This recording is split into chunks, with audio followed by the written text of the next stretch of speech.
Hello, this is Aubrey Bursch with Easy School Marketing. I am excited you're here with me today. So we're going to talk about 5 key COVID communications that you might want to consider right now.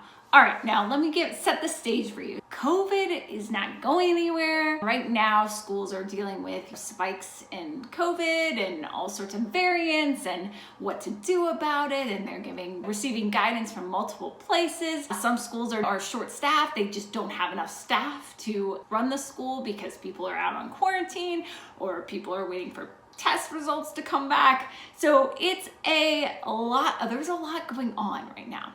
So I thought it would be helpful for you to recap right now what sort of COVID communications are very helpful for especially for your parents to receive, right? Because this times are changing and there's so much going on that sometimes we forget to communicate these key elements. So let's talk about it. So number 1, okay, why do we want to communicate these things? I think I should say first is really you want to constantly be communicating. You want to constantly be giving information, reassurance to parents. You want to give them everything they need to know so they're not surprised, right? Because surprise is not really good in this situation. Opening presents, that's a nice surprise. This is not something we want to surprise parents with. So let's dive in. Number 1, okay, FAQs. This is so important. So usually schools come up with FAQs and they say, these are our FAQs, and they put them out there, and that's great, okay? That's super.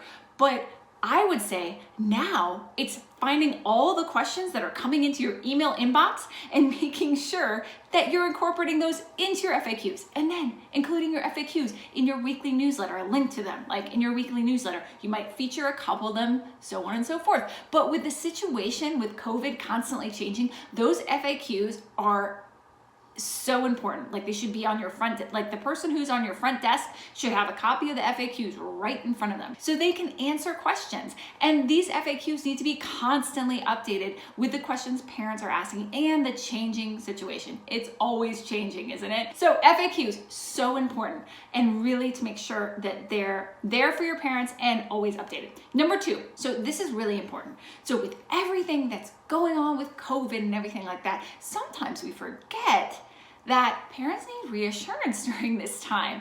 So there needs to be a communication, and maybe it's woven into your others, that reassures parents that you're continuing to make sure their child is learning and has a good experience and that their child is safe, so that parents are like, oh, okay, maybe this week looks a little different, or the COVID cases are higher, but here's what's happening, here's what the school's doing, and here's how the school's ensuring that my child will continue to have a good experience. That reaffirmation is so important now more than ever, okay? Number 3, you would think this would be obvious, but I guess it's not. But your school COVID protocols, look, they probably changed from the beginning of the school year till now. There's probably some things that were added. They need to be in the forefront of your parents' minds. So this would be something that you might link to in your weekly newsletter all the time. You might highlight pieces of the COVID protocols, like when X happens, then Y happens. Let's just assume that many parents are busy and they didn't read through your long document of COVID protocols. So maybe you give it to them in bite-sized pieces. This is important because when the time comes when X protocol is brought forward by the school because they have to, take a stance on something, then parents are not surprised because they've been fed it over and over again. So that is key. Now, number 4, this is really important. So inevitably, during this time of COVID, you will disappoint your parents. It's not an if, it's when, okay?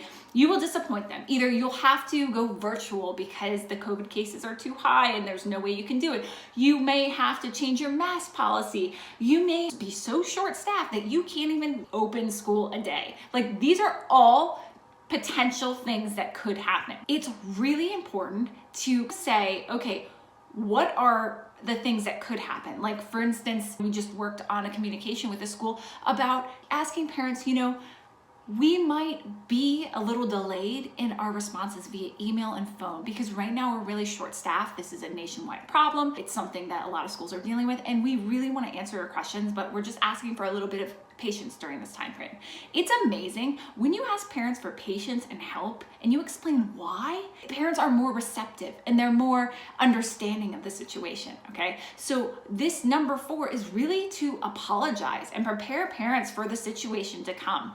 Like, apologize for, there's most likely going to be a delay response in getting back to you, and we apologize, okay? So those sorts of things are really important. It's saying what is likely to happen, and we're sorry that this is happening, and thank you so much for your patience and understanding.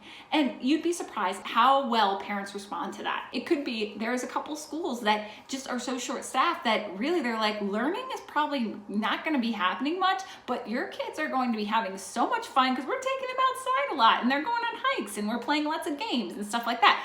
So parents know, okay, so Johnny might not be learning a whole lot of math this week, but he sure is having fun. So those are the things. That's number 4. And 5, this is really important. Templates for every possible scenario, okay? Now, you may have already had these from last year, but I would very much advise you to look at them again because the situations have changed and the information has changed and the COVID protocols have changed and the recommendations coming from everywhere have changed. So it's really like, what happens if a student's exposed? What happens if a student goes home? What happens if a teacher goes home? These are the emails you're gonna have to send. What happens when you're short-staffed and half your staff is out on quarantine?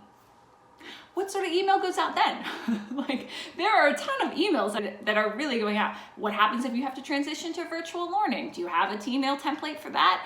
What happens if you have cancellations of sports or music or that performance that everyone was looking forward to? Like, you can map out, even with bullet points, what are the elements we really need to include in these templates, and have them ready to go.